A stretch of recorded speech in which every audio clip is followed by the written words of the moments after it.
the last couple of nights, I've had a hard time getting my brain to wind down.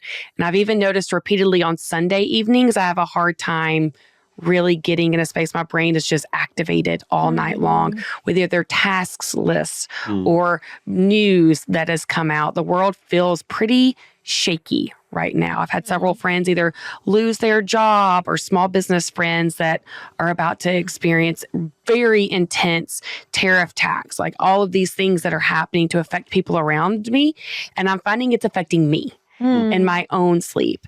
And so I want us to talk today about, it's not what we're doing that is making us so tired, but actually like what we're feeling that is making us so tired, and how we can process that, how we can show up without allowing the fear to dictate our lives.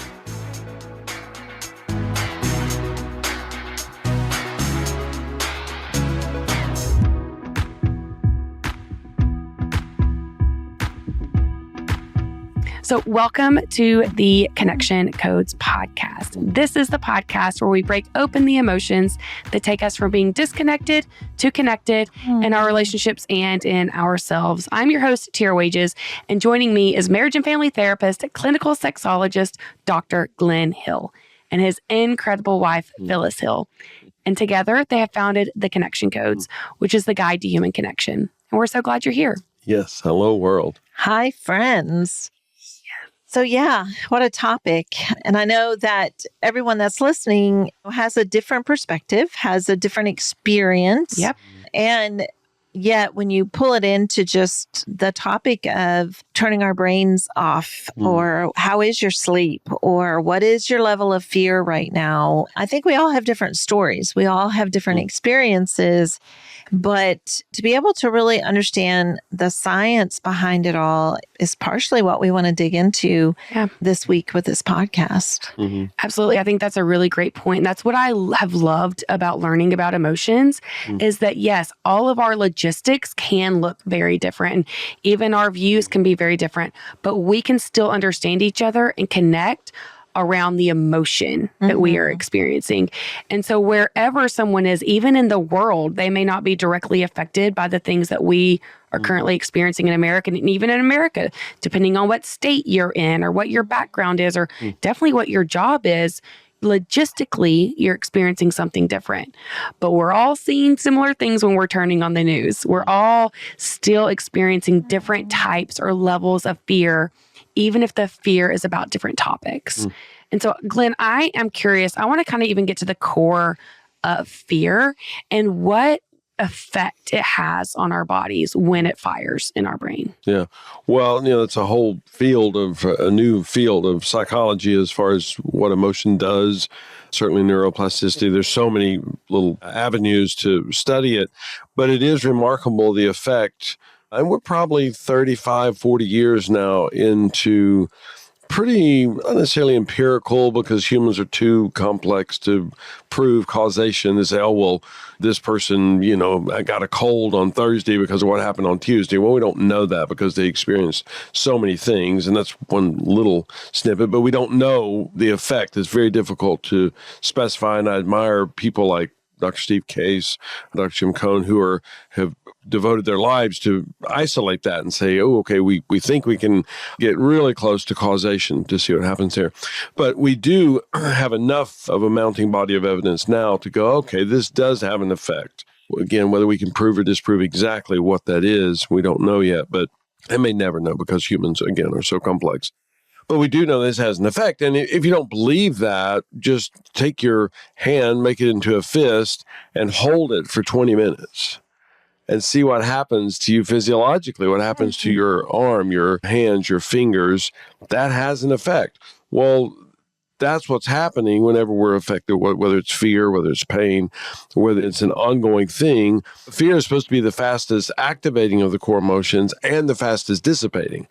So in other words, whatever, a light bulb explodes and you get hit with fear and you're like, oh my gosh, and you're startled. But that's supposed to dissipate really quickly. I mean, within possibly seconds, certainly within a minute or so. And if you're still experiencing the fear from that light bulb exploding an hour later, that's what we call trauma. So something funky happened that it wasn't processed. It didn't dissipate the way it was supposed to. So for many of us, that fear, and we use words like stress and overwhelmed and anxiety. Those are all result words. Those are the result of the unprocessed emotion. So if the emotion is processed, we get dysregulated. That's just part of the human condition. You can't get away from that. In the most luxurious setting ever, you still get dysregulated with things. But we're supposed to go back to regulation pretty quickly.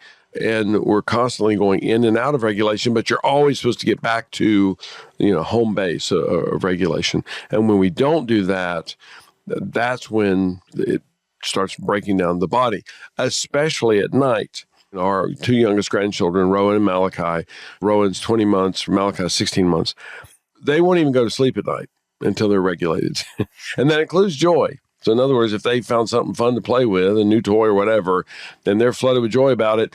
Their parents are trying to get them to bed at 7:15, and it's 8:30. And this little kid is still activated with joy about this thing. And then all of a sudden, you look over and the kid's asleep, and you're like, what the heck happened? Well, they finally got finished. They got done with their day, and their psyche is at rest.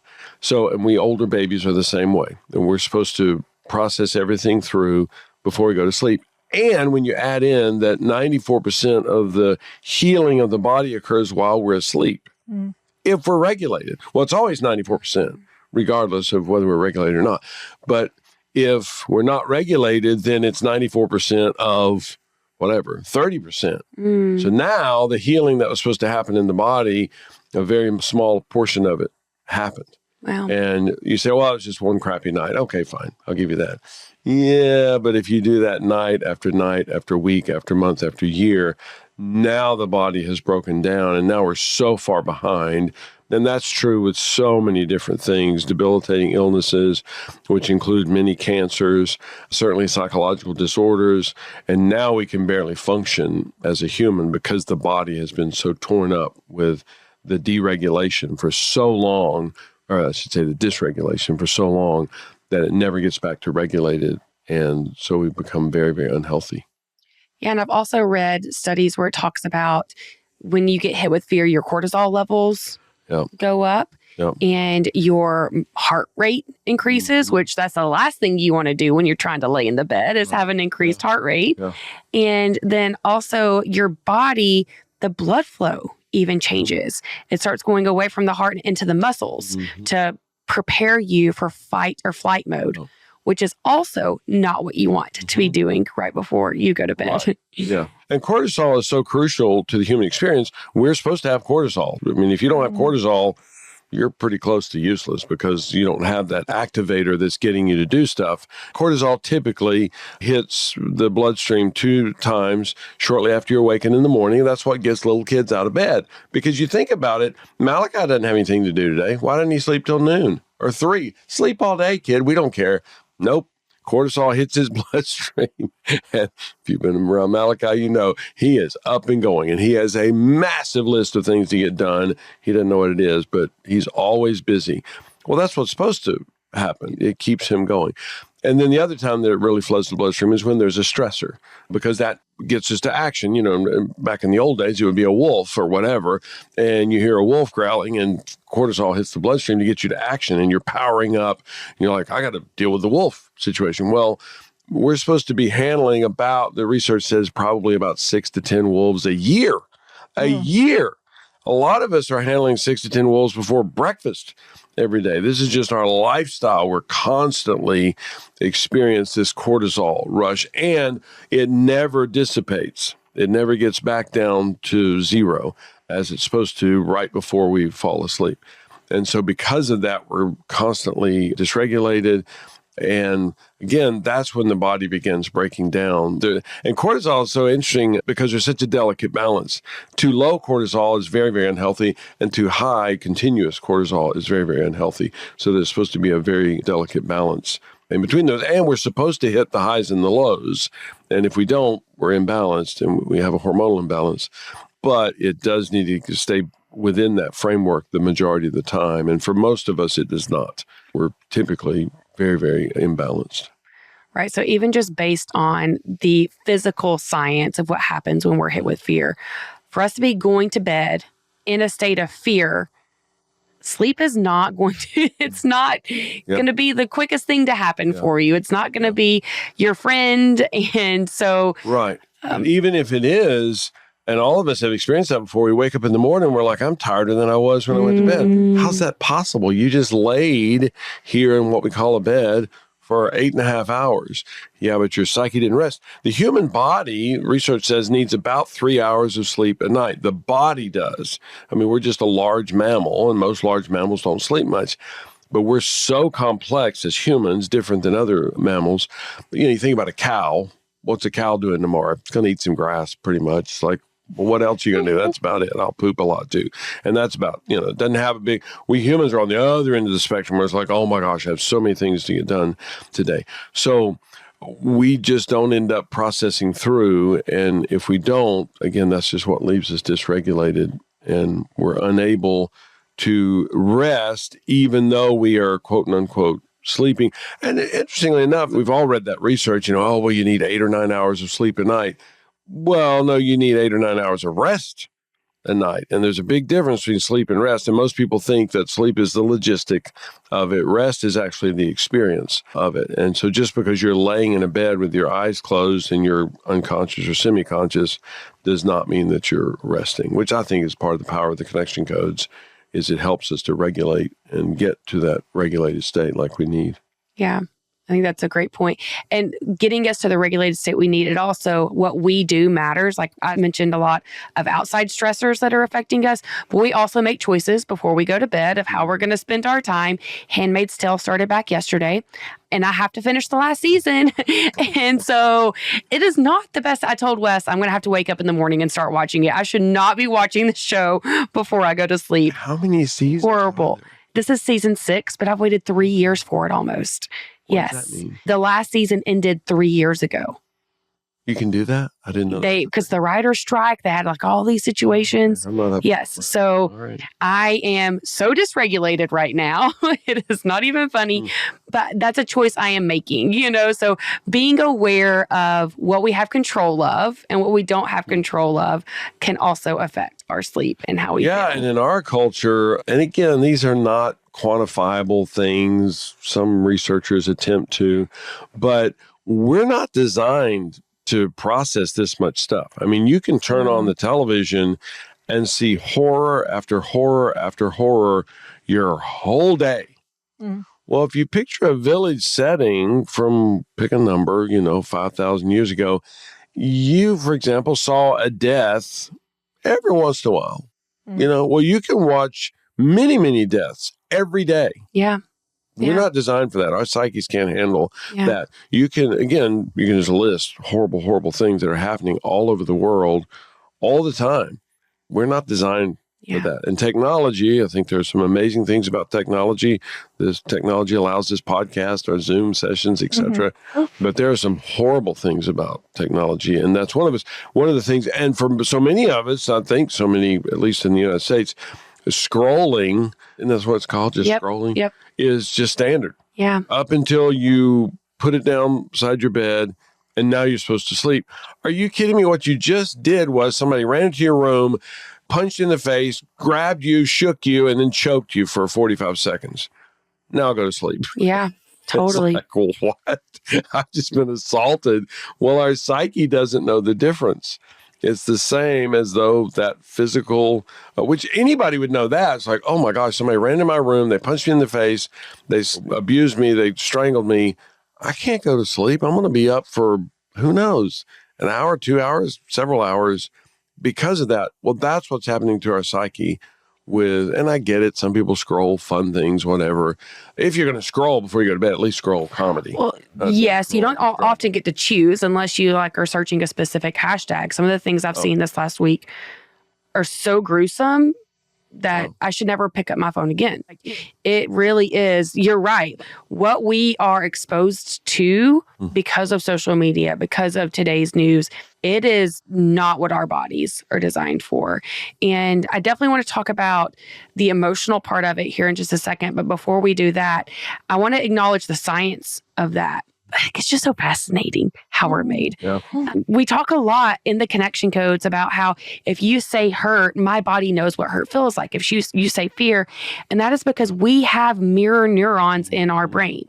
So when we are watching something on the news and we are seeing something fearful, even if it's happening to someone else, I'm watching a tornado come through Tennessee and I see someone out there in fear, my body is feeling fear that person is feeling, even if I'm 3 hours away from that person, even if I'm across the world from that person. It is a powerful tool that it allows us to experience empathy. It allows us to experience compassion. It allows us to connect, but it is also a very quick, dangerous tool when we are overrun, when our psyches are overrun by everything that we're seeing. That's, connection codes protocol, there's an upside and a downside to everything. It's not good or bad, right or wrong. It's just, well, there's an upside to that. It's like, oh, that's cool. I experience your pain whenever I see your pain. So we bond through that. Well, the downside is then I get overwhelmed because you're experiencing pain. So again, there's a delicate balance in that. But and I completely forgot what I was going to say. It was brilliant. The mirror neurons. And so now we recognize I can understand what physically is happening to my body. When I am experiencing something myself firsthand or from someone I love or even someone I don't know, I understand that my body is physically reacting. I'm increased heart rate, cortisol levels are increasing, my body is going into flight or fight mode. And that's just the internal part. But Phyllis, you were sharing earlier about a situation that you experienced last week. What's the external of how fear affects us? Well, before I share just even how it can affect us personally, what I think about as humans, as a society, we almost act like there's a badge of honor to be on social media or to watch the news, almost like I'm a good citizen because I watch the news. I'm a good citizen. I'm a good person because I'm on social media checking in with all my friends. And through the journey of the last 5 years, I have radically changed that about myself. I would say, I've not thought of this, and I've definitely not said it publicly. I check in with my friends via texting, and my favorite of all time is voice memoing on a daily basis now. I do not count on social media to tell me how my friends are doing. I actually touch base with them.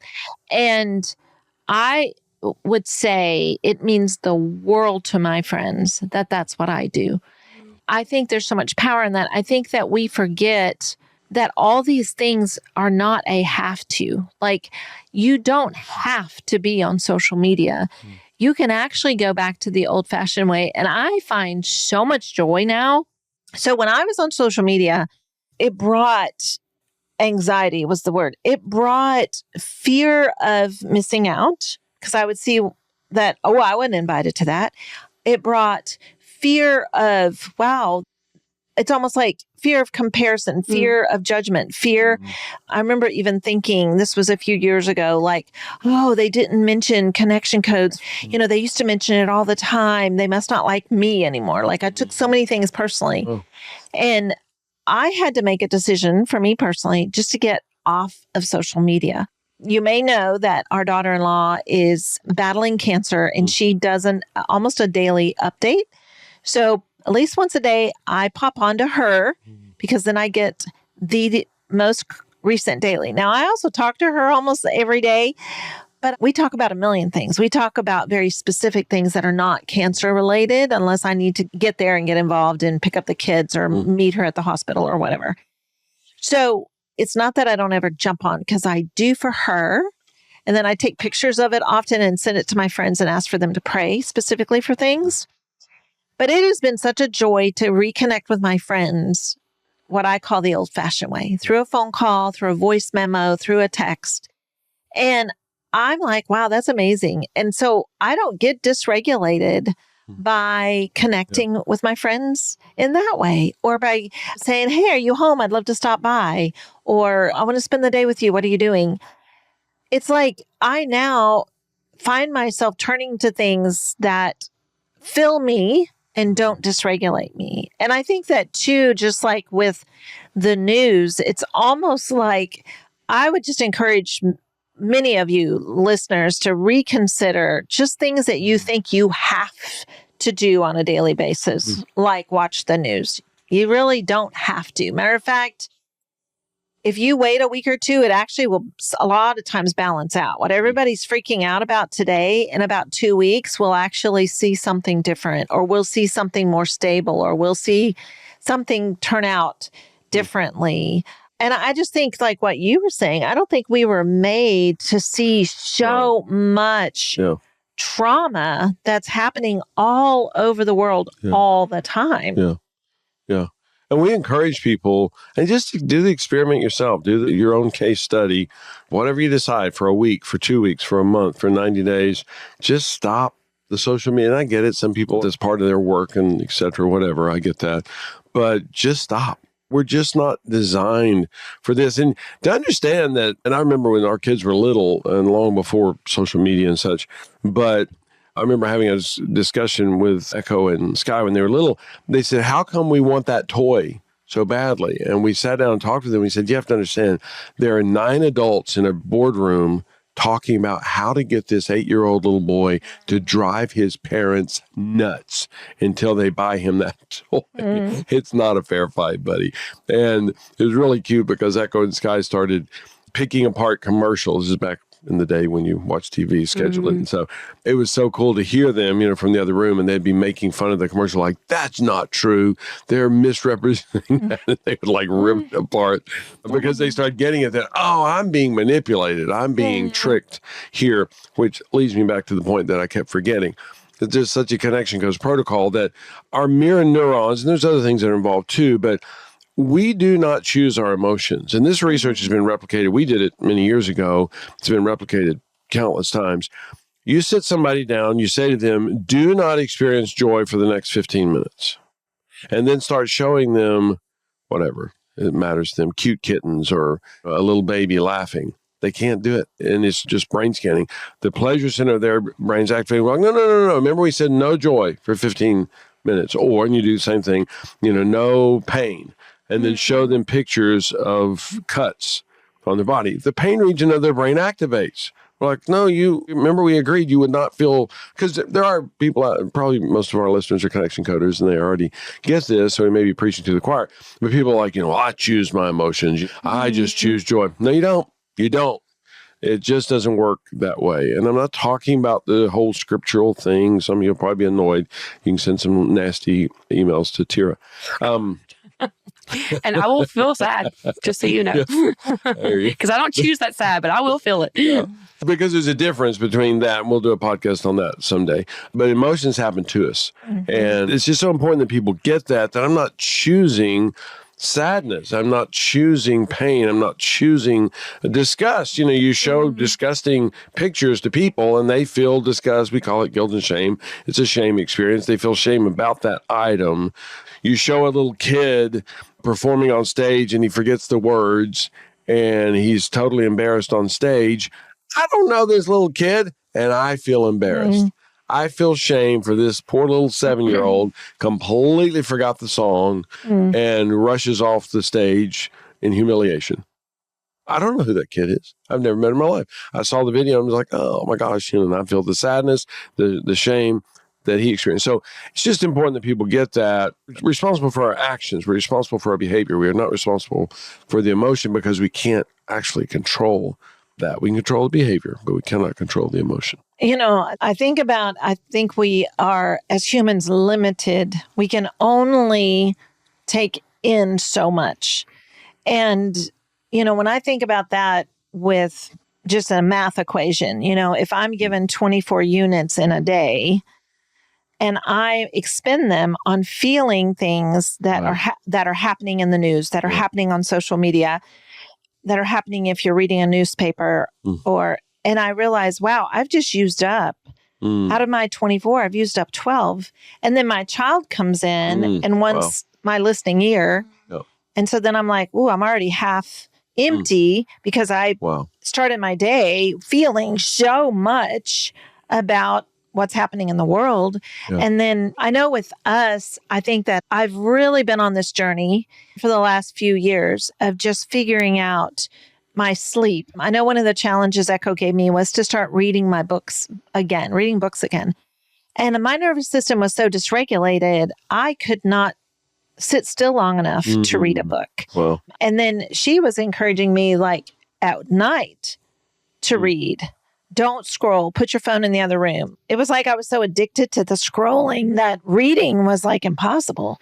It felt painful. Like I could not slow my brain down enough to just read. And it's interesting because part of it was I was back then really struggling with sleeping all night long or even falling asleep, or I'd fall asleep, but then, 2 or 3 hours later, I was wide awake for hours and I started doing the wheel through the night. But a lot of it, I had to question all of it and go, okay, what am I doing in the evening to wind down? And I think about that as a parent, which our children are all grown, so we're more involved in grandchildren. But I think about that to get our children calmed down. And I remember, of course, life was much simpler when we were raising children, but I just remember even that idea of a nighttime bath because it calmed them. And, things like after dinner, going for a walk, getting the kids outside, getting them active before then the bedtime where there was a bath. And then the stories we would read. We always had bedtime story time. And I think, what was the point of all that? That just took up a ton of time. And we were busy parents. But it was like, oh, no, that's what you did to calm everyone down, to get the children. That was a long bedtime routine we had. But that's what we did. That's what we understood was necessary to get them and give them a good night's sleep. And I think, well, I'm not sure that doesn't still apply today. We just have a ton of challenges. A lot of our kids even have devices now at really young ages, and they're on, whatever the gaming stations are until really close to bedtime. And you think about how their brain is going 90 miles an hour, and then we go, okay, go to sleep. I think that we've got to question how much is our body able to process? How much, if we are limited, like if we have 24 units a day, how many are you using up at work?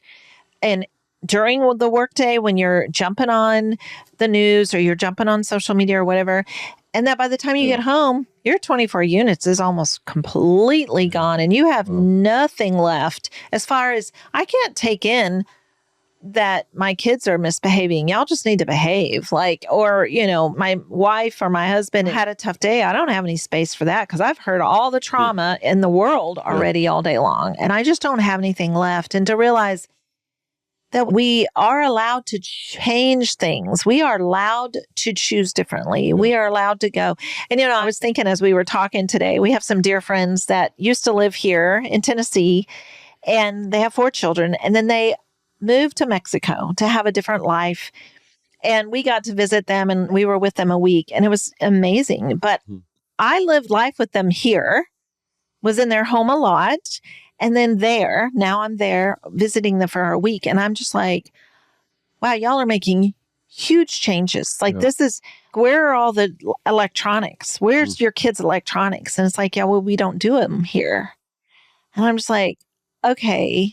What? And then, it's just like y'all made radical changes. And it was almost like they felt like they had to leave this area, this neighborhood where all the kids were doing it. And they had to move to a country and a countryside and a little town where they walk everywhere on cobblestone roads. And it's like, oh, wow. Oh, my goodness. I'm like, we don't have to necessarily move to a different country to achieve that. It feels like it.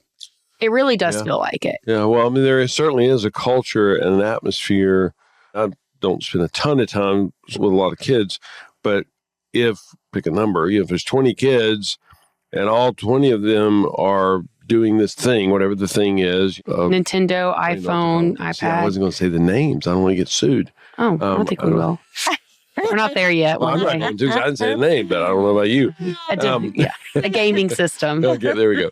It's really tough for that to go, you know what, for a kid, whatever, a 14-year-old to make the decision, but then for the parent to make the decision for the 14-year-old, because the 14-year-old is like, all of 19 of my friends do this. So, nothing against you mentioning 14, but let's say an 8-year-old. We're at that stage. Because, I mean, my thought is, we're dealing with this at such a young age now. Yeah. That's how they connect, quote unquote, connect is through, sitting in each other's homes. And that's what struck me so much being in Mexico with our friends. It's like, wow, these kids their actions are different. Their behavior is different. Their outdoor time is different. Their choices of art is different. Like I'm going playing the piano. Like I'm just going, who are your kids? Like I've known them since they were little bitty. Like what?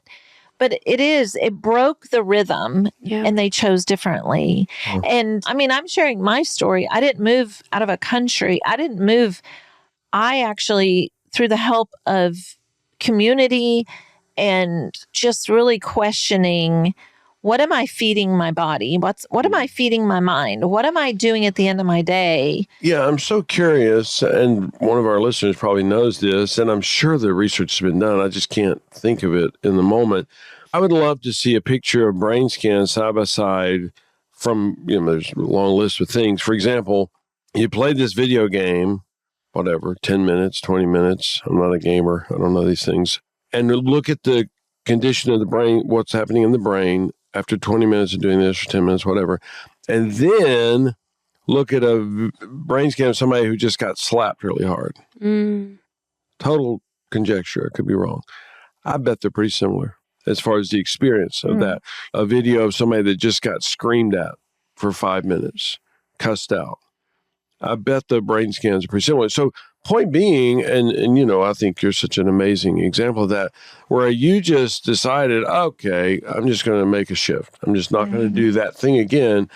And it's tough to do with kids. Yeah. But at least as adults, let's shift these and choose our pain points, I guess. I think that's where it is, for sure. Like choosing what topics you're going to care about, what you are passionate about to advocate for. Because if I were to turn it off, because I've done spurts of not having social media, how do I word this correctly?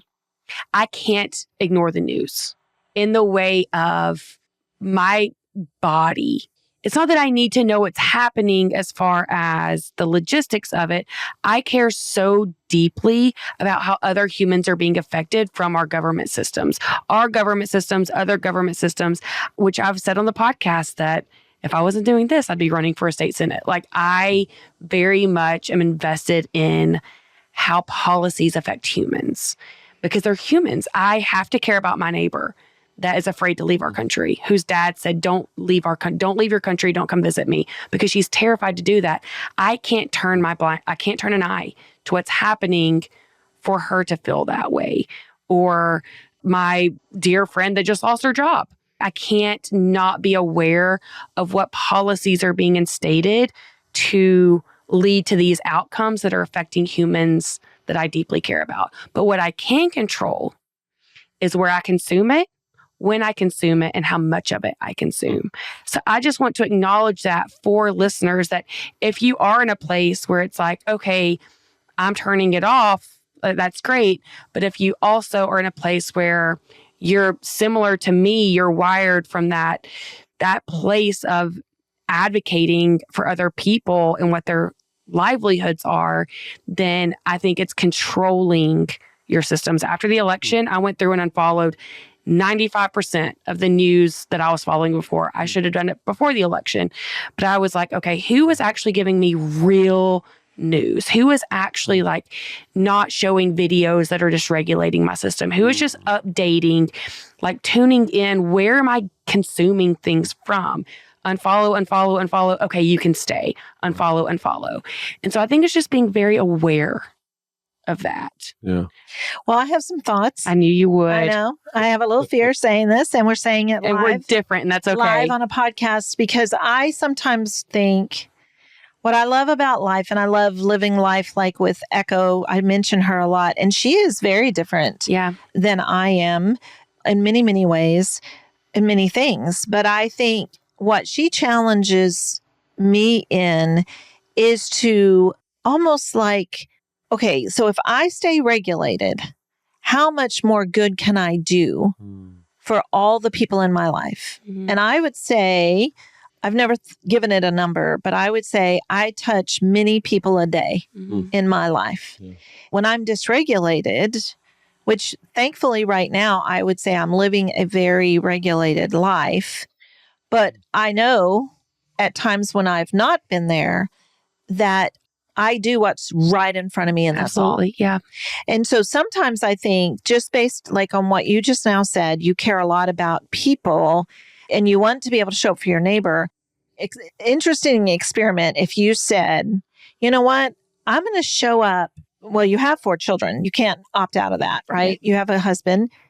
And then you have, I know, family members you care a lot about. You mentioned those with us, at least in our relationship. You mentioned those. You have friends that you mention a lot. So I'm thinking, man, your list is pretty long. Yeah. And then you mention a neighbor here and a neighbor there. And I think, wow, you've got the opportunity to advocate by loving all of those people, regardless of what's going on in the news. Point being, if everything right now in the world was perfect, that would not give you an out as far as, oh, I don't have to care about people anymore because the world's perfect. I don't have to advocate for anyone because the world is perfect. I would still say, yeah, you got to love. You got to still show up in love, even though we are in the best, most beautiful time in the entire history of the world. Right. In every country on the planet is doing nothing but kindness and love.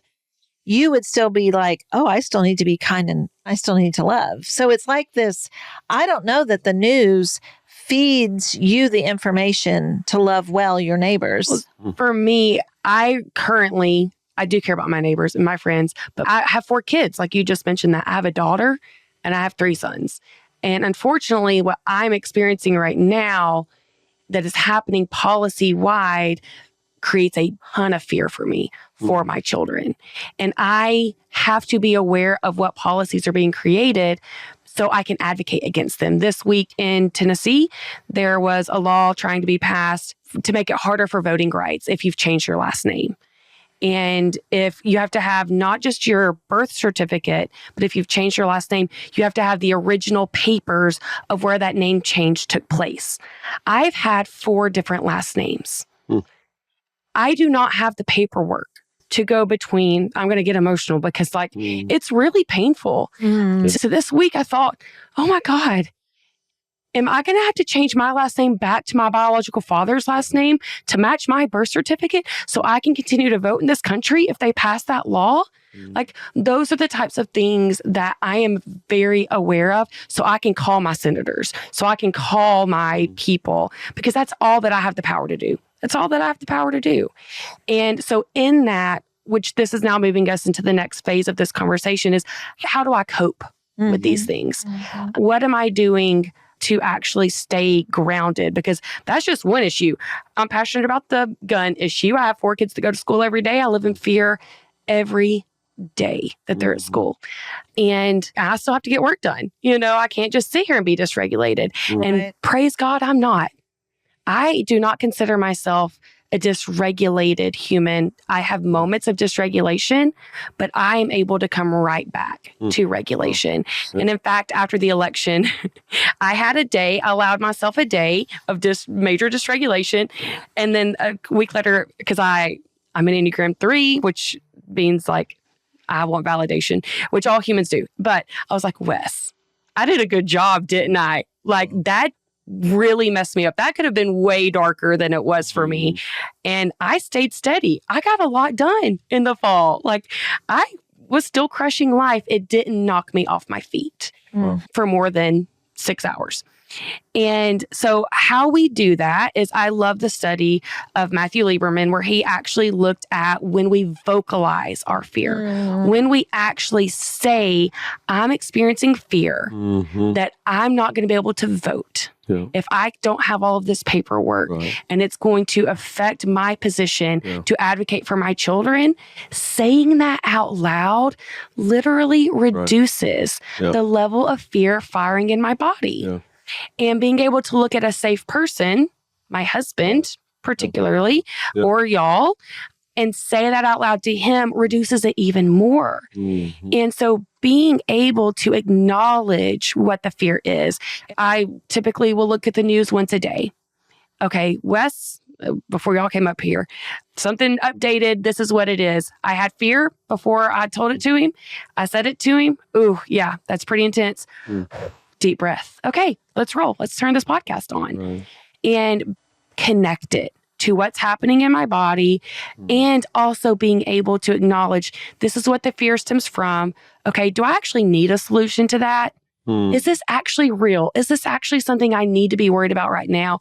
Or is it going to work itself out in a few weeks? Yeah, this feels intense right now. Tariffs feel very intense right now for a lot of people. I'm holding on to faith that it's going to work itself out. I'm holding on to faith that in a couple of weeks, we're going to be like, whew, okay, we made it through that. I think it's going to affect some people. I think some people are going to experience a lot of pain, but I have faith that I'm not going to get dysregulated in this moment because it doesn't directly affect me. Yeah. So being able to piece those things together, I can very quickly calm my nervous system down. I can slow my heart rate down and get my cortisol in check because I can access the fear and it doesn't just feel like tension in my body. Yeah. Well, I was just going to say real quickly, you're an amazing connection coder and you just zip through talking about all this as though, oh yeah, whatever it is. I mean, connection coders are the upper echelon, and not that nobody else does it, but I say that to people a lot, that this is upper echelon because number one, you're even aware of what the heck's happening for you. I would suggest the large majority of the population does not. With the connection codes, we narrow it down to 8 words. It's just a language of freaking 8 words. If you group hurt, sad, and lonely together, it's 6 words. You can memorize 6 words. This is not Mandarin Chinese you're trying to learn here. This is just 6 words. Then the fact that you have a safe persons to turn to. And Dr. Cohn's research says we expend about 80% less glucose. Glucose is what runs the brain. The brain is what runs the body. So you're able to do that. Again, and I love it that you do, but you just skip by it like, oh, of course I do. That's just how humans function. Not in this culture. Very, very few people do. I sit with people, and so do you, every day with our coaching, that they haven't co-regulated anything in, who knows, 3 years. They haven't even recognized at the core what's happening for them in, again, whatever, weeks, months, a year or more. They don't even realize that, oh, wow, I'm getting punched in the face with fear. But to have a friend, a safe person, a partner, whatever, that goes, oh, what's happening with fear? What am I missing there? To do that, we've done it so many times. This is just how we breathe. That's the reason we're passionate about taking this to the world, is because most people, the vast majority of the population at this point, I don't like saying never, but virtually never does this. So it's beautiful and amazing that you're able to reference it. So, And that's what I want our community. That's what the people, like those of you that are listening, I just gave a couple of examples of what has currently fired for me, something I have seen that has triggered fear for me. But you have your own things that have triggered fear. And for you, it may be a policy that's been created, or it may be you have a sick kid at home. It may be that you have a circumstantial moment happening, your job, like a deadline, where you're experiencing fear, where there's no judgment if it's 2 feet of fear or 50 feet of fear. But when you... Or if I feel the fear. Thank you. Yeah. I'm like, wait, what? We've talked before. Phyllis is terrified of mice. Well, I'm not. I think mice are more afraid of me than I am of them. Did I say that right? No. Yes. I said that right. Well, that's not how Phyllis experienced it. And I can judge her all day long and say, you shouldn't. And that's what we typically do, is say, oh, you don't need to feel fear about that. You shouldn't feel fear about that. Well, I do. Yeah. So what are you going to do? Connection code is all about, that's the power of the ooh. That's why ooh is always the right answer. Just go, oh, wow. Okay. Well, you experience that very differently than I do. I hear you. I'm not putting any judgment on it. And I experience it differently than you.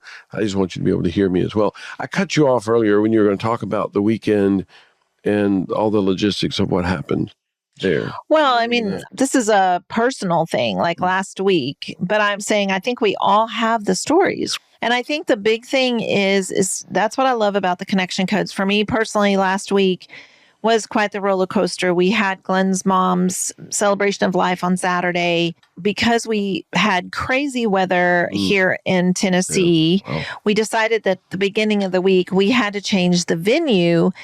And as I've shared many times, I'm usually the one who takes on these big events, whatever they are in our life. And I do all the planning and I do all the logistical things. I'm kind of the one, even in such a big thing as planning his mom's celebration. And then to have the venue change kind of thrown at me was really, really challenging. I did not have that planned. Like that was not part of the plan. And so it took hours of, and lots of people helped me to find a venue, and we found it, but it consumed me for a few days of just the what if, and some people said, well, just reschedule it. And I said, I cannot reschedule this. Like this closure needs to happen. This event needs to happen. And it's just interesting because we had some family come in, and of course people aren't great at RSVPing. So we really did not quite know how many would show, but we had a venue that we were like, okay, if it's overflow, this is how we'll handle it or whatever. But I didn't even see the venue. Like we had to choose the venue. I didn't see it, just said, yes, let's do it. Let's pay for it. But it was one of those weeks where I feel like I was at that emotional place. There were too many possible things that had to be shifted.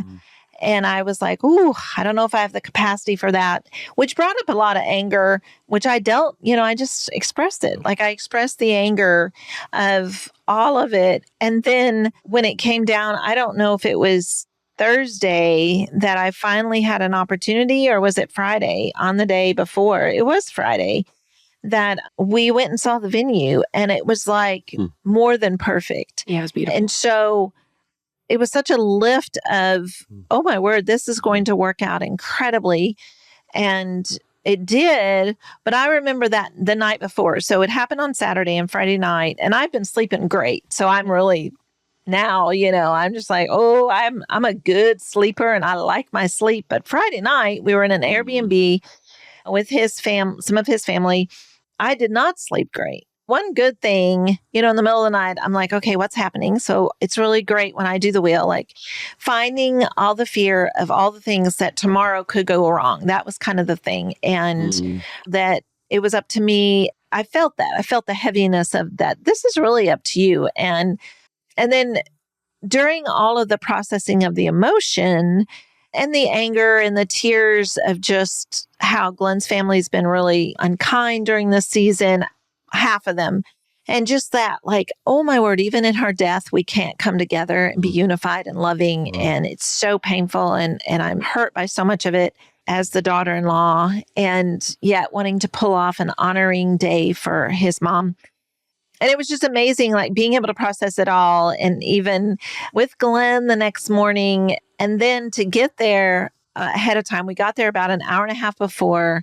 And all my kids and grandkids get there. And it's like this little army show up, and I'm the delegator, and I'm the only one who knows everything. And so I am directing and pointing and directing and pointing. And I love my family so much because there's so much respect and love and kindness. And it's like none of my grandkids try to sneak out so they're all right with me going, okay, what's next? They call me honey. What's next? What's next? And then it all looks incredible by the time the first people arrive. And I know even Tera, when you and Wes arrived, and I somehow delegated you to do the cake, cut the cake, serve the cake. And then I never thought about it again. And then Wes had his little camera video stuff, and he's taken videos. It's just such a beautiful come together. But there was a lot of emotion last week, a lot. And I'm so thankful for the connection codes to be able to process constantly and not get dysregulated or so flooded that I'm paralyzed or in bed or with a headache. None of that happened. Yeah. It just kept flowing out of me all the way through the very last moment of that ceremony, and where the tears were so heavy, I couldn't even read the poem that his mom had written so many years ago, but I tried. But I'm so thankful for that. Like, I'm so thankful for the expression of emotion and to be able to process with so many people, what was happening for me. And it was just amazing. And I just really want to emphasize that, because I think sometimes people miss this about the connection codes, because I felt so much joy on whatever day it was. But you said, I have experienced less loneliness in this event than, I don't remember how you said it, than maybe any other event. But what's amazing is she processed loneliness as much or more than she ever has. And I think what a lot of people think is, oh, well, then the emotions will just go away and someday I guess we'll be emotion free. No, it's the opposite. We're going to process it more, and then it's going to be in 20-second increments as opposed to being strangled with loneliness for 2.5 hours. Right. When you do the math on that, that's a big multiplier that makes the difference there. And I did want to mention that the whole event was just spectacular and people were so moved. It was powerful. I cried so much more than I thought I was going to. It was so beautiful. But I told Phyllis, I said, if this connection coach thing didn't work out, I think she's got a career ahead of her, because she, I mean, you were there. She is amazing. A career in what, honey? Go ahead and say it. Event planning. I mean, you can do exactly anything. what she wants to be doing right exactly. now. At So my age. I'm the idea guy. Event A planning lot of my company. ideas aren't good, but I have a lot of them. So That's the exact thing that I want our listeners to take away. yeah. And that is that right now, and I wanted to highlight fear today as the emotion that we're talking about, because it is everywhere. So even if you're not experiencing it firsthand for yourself, your mirror neurons are firing constantly. And the goal is that when you can access what that fear is, what that message is, and say it out loud, you're actually taking away its power. You're taking away, and you might have to do it continuously. You just heard Phyllis processed her loneliness more than she ever has. But she got to the end of it saying, whew, man, that's the least lonely I've ever been. And that's exactly how I'm feeling right now. I am probably in more fear, feeling higher levels of fear than I have in a very, very, very long time. But I am not living in fear. I'm not drowning in fear. And can I maybe change a little? You said it takes away its power. Yeah, I said that wrong. Well, it's fine. I just think the unprocessed emotion is the problem. The emotion is not the problem. The emotion is just trying to give you a message, cue you in, go, well, just like with fear, the message of fear is danger, beware, there's a risk of harm. Is there a risk of harm? Yeah, there is. Oh, okay, well, tune in. We just want to do that in 30 seconds instead of being strangled with fear for 3 days. Right. I just don't want people, any of our listeners, to hear us say, oh, what we're trying to do is eliminate emotion. No. I don't care about emotion. I'm not worried about that. I just want to make sure that people are grabbing it, looking at the message, and then they get smarter and they can figure out what to do from the external stimuli that's happening if they're able to do anything with it. So, I mean, I understand your words. I just want to make sure people don't miss the point of that. Yeah, no, that's great. The key to all of this is that I actually can identify it as fear. Being able to recognize, oh, this is fear that's firing, and not just the inability to sleep, laying in my bed, spiraling down. Being able to access that emotion specifically and labeling it is key. And the only reason that I am able to do that is because I started using the core emotion wheel, and I used it as a daily practice to retrain my body what fear feels like, what shame, what lonely feels like. And so now we are going to share with you the simple tool that Dr. Glenn and Phyllis created that actually helps you relearn, re-identify what those emotions feel like in your body, because you were taught along the way to ignore them, to stuff them, and to not acknowledge. You weren't given the language of what they are. Yeah. And real quickly, I just want to manipulate you into saying it so that I don't get fussed at about it. But what do we do culturally? Oh, this person's having trouble sleeping. What do they need? Melatonin. Or some sort of course, pharmaceuticals. So often, oh, well, you just need a sleeping pill. And I grew up in a culture that was standard. Yeah. And it's like, no, you need the core emotion wheel, which core emotion wheel is just a means to an end. It's just a tool to do what Malachi automatically does, to do what Rowan automatically does. They process the emotion and they won't go to sleep until they have processed the emotion. Well, we older babies are just needing the exact same thing. Yep. Absolutely. Wow. Thank you. All right. Who's going to do the wheel today? Are 2 people going to do it or just one? I will. Okay, great. Oh, okay. Thank you. You sound surprised like I've never done the wheel before. Let's see. What am I going to hone in on here? I guess probably the weekend.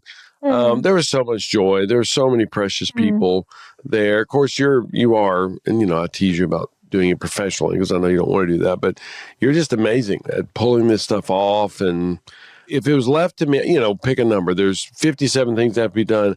I would do probably 3 of them really, really well, better than you. And 54 of the things, I would forget to schedule a venue and there'd be no food. And but the invitations would look really, really nice. Ooh, so yes. anyway, I just appreciate your partnership in that and so much joy. Beautiful people that were there. I mean, it was amazing. The time with my relatives, the ones that did come, was so beautiful. Lots of sadness, my family of origin, all 3 pains, hurt, sad, and lonely. It's just amazing to me. And I feel so much sad for my mom. She was an amazing person in so many ways, but she never got it. And she led, I don't want to say this poorly, she led the campaign for our family to be decimated. So I don't want to overstate it, but she just never got it. And, all of us have been estranged from her, from each other, for most of our adult lives, which is just so sad. And I feel shame and guilt in that and in verbalizing it and saying it because I think, I don't know, could I have done more? I don't know, maybe. Wow. I guess you can kind of say you could always have done more, but just gave up at some point because I realized it felt like an insurmountable task. It felt like an unmovable object. Fear in saying those things. I do feel some fear that people will judge me and say, oh, you're the founder of the Connection Coach. You should have handled all this. And again, could I have done more? I don't know. Probably. I'm not sure. Fear in wounding people unnecessarily. I don't ever want to do that. I don't mind being involved in people's hurt if it's accomplishing something. And there's so much anger in that. Again, my mother was remarkable in so many ways, but I'm like, Mom, really? She was a psychologist, for goodness sake. She wasn't uneducated and clueless. She just never got. And of course, that's the reason I'm so passionate about the Connection Codes, because the Connection Codes fill in the blanks, fill in the gaps of what's missing with so much. And my mom was so educated, was so knowledgeable, I would suggest clueless in how to connect deeply with herself and with people. I think that's close to 8. Wow. Yeah, thank you. Are you going to go or no? Not today. Yeah. Okay. I'll go. Trying to decide who to look at. Oh, you can look at your man or whoever you need to. I'll look at you. Okay. Let's see. A lot of joy. I had stem cell injection 2 weeks ago, and I actually don't say cuss words on this. Okay, sorry. Therapy. How about that? Stem cell therapy. And for the first time, like in years, yesterday, I was like, I want to go for a walk. I felt like running. I know I'm not supposed to, so nope, I didn't do that, but I couldn't believe it. So much joy. I'm not supposed to interrupt the wheel, but you didn't just feel like walking. I went walking. She went walking with me. Very long time. A long way, and she was walking fast. It was wild. Yeah, it was wild. Lots of joy there. Probably some guilt and shame that, maybe sad too, that I didn't have the capacity to really take care of myself a year or 2 ago when all this pain started. And so I put it off for a long time. Let's see. Fear, I would say, at the moment, some fear that what I'm doing with all of this won't last. So it'll come to an end. Ooh, some fear about that. Anger, definitely had just moments over the weekend of just anger that just the way it all ended with Glenn's mom and just the things that have been done in his family. Just, anger for sure. A lot of hurt and all of that. Just like, wow. I've said it verbally out loud. I really loved her well as a daughter-in-law and just hurt in the way that has been twisted and turned against me by members of the family. Let's see, lonely. Yeah, going into the weekend, it felt heavy and lonely as in, girl, this is you and you better not forget anything and you better get it together, make it happen. So there was some lonely in that. I actually think that's all 8 right there. Amazing. Yeah. Great. Yeah. A+. Awesome. Yeah. Thank you both for sharing. And that is simply how you can relearn the emotions. And it is by actually saying, which emotion you're feeling the most recent time or a big time. That way you're activating that region of your brain. You're like, ooh, okay, this is what it feels like when I'm feeling guilt. Oh, this is what it feels like when I'm feeling fear. So in the moment, when it hits you, you can process it out. You can actually get it out of your body. And I won't go into the story, but I had a situation 2 weeks ago. I got hit with a ton of fear and I stuffed it. And I managed to stuff it from Thursday morning to Friday night. Wow. And then at dinner, it finally came up. And immediately, within 10 minutes of just, here's all the fears. Oh, I didn't have to talk about it again. Yeah. It completely dissipated. Yeah. Amazing. And it was eating me alive until that moment. Yeah. Wow. Again, don't want to take too long on that, but the fact that you say it was a day or so, most people do that for years. Yeah. Most of their lives. Right. And they would not say a day and it almost strangled me. They would say 19 years and it did strangle me. And I became psychotic, all these result things. So again, I'm not wishing the full day on you, but the fact that you can say that is like, wow, that really, and the fact that you can pinpoint it. It's not like you did that 19 times in the last month. No, you're very clear that, it was Thursday to Friday. Friday night, So Yeah. amazing. Yeah. So beautiful. Wow. And there's one more part of this that I really want to point out before we let you go. And that is, if you were listening to how Glenn and Phyllis just did the wheel, Glenn, you did interrupt that one time. So that was a bad example. If you listen to me when Phyllis was doing the wheel, the other partner just simply ooze. And that is so key. Even today, I'm experiencing fear that Phyllis does not experience. She may not even understand it. She may think it's completely unreasonable, but she is looking at me. She is oohing me. She is validating my experience instead of telling me, no, Tera, that's irrational. Don't feel that fear. Yeah. And that is key when your partner is coming to you, processing a fear, even if you don't understand it, instead of fixing it, defending it, just validate. Oh, wow. Yeah. That is fear. Yeah. I can't I help see but say you. that too. Sorry, I keep throwing stuff in. But that's part of the therapy model. That's the reason I don't like the therapy model is we judge emotions. Say, oh, well, that's an irrational fear. Well, that's an invalid fear. And I hear this all the time from therapists, from psychologists. No, emotion is emotion. It just happens. And Phyllis's experience with mice is valid. That's just what happens for her. There is no good, bad, right, or wrong. It just is. Well, just going back to this weekend, my fear, I could have had so many people in my life over those few hours say, oh, it's going to be fine. It's going to be beautiful. You always do this. You always pull it off. Not one person reassured me. Not one person.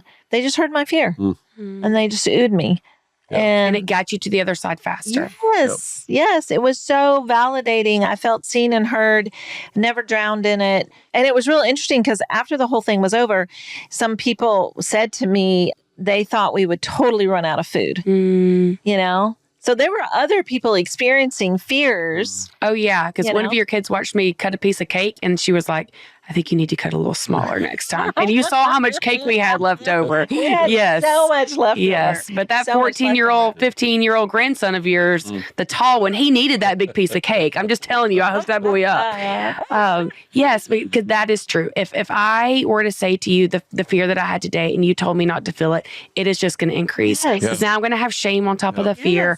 And then I'm going to be spiraling. And now I'm at an even higher level of dysregulated. But just getting it out of my body helps amygdala reconnect, soften, and I can now get back to doing the work. Like what you had said, when I am regulated, I can get so much more done. I'm actually so much more productive now, experiencing as much fear as I am than I ever have been in my entire life. Because I am staying in a regulated state. So that's my hope for you. Right. If we could get everybody to get that, if you want to make things worse, if you want to guarantee that Phyllis has a horrible experience with planning this event, tell her to not feel fear.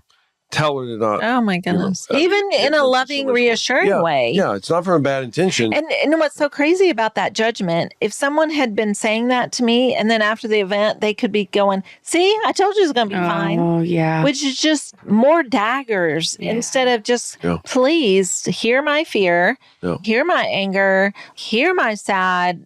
Don't judge it all. Yeah. Don't reassure me. Just Right. make space for it. And even all those emotions, celebrate them with me. Right. Because I bet you processed a lot of times in 15 to 20 seconds. Oh, yeah. Just amazing how much slower, Oh, yeah. how much better, how do I say that? Slower is so much faster. Mhm. Yeah. Yeah. Thank you so much. And yeah, to our listeners, I want to just encourage you that being able to function is possible. Being able to show up regulated no matter what is happening around you. Like when life is throwing so many things at you, when the world is throwing so many things at you, being able to connect with those around you and connect with yourself is the biggest key to unlocking, showing up, feeling confident with clarity and at ease with peace. And that is what our hope is for you. If you have not already downloaded our core emotion wheel, that is the tool that you just saw Dr. Glenn and Phyllis share together. It's in our show notes. It is a free tool, which is insane. It shouldn't be free because it is so powerful, but download the tool and try it for yourself. Say it out loud, journal it. There's a video where you can see Dr. Glenn and Phyllis talk you through how to use it, but we encourage you to definitely use it. We are all in an intense season, and I don't want to live in fear because I don't want my neurons to figure your mirror. Like, I don't want to create fear for you, which that is not what we are trying to do. And so let's help each other out. Let's regulate ourselves, download the wheel. And as always, we do this because You need this. you deserve this. So let's do this. let's do this.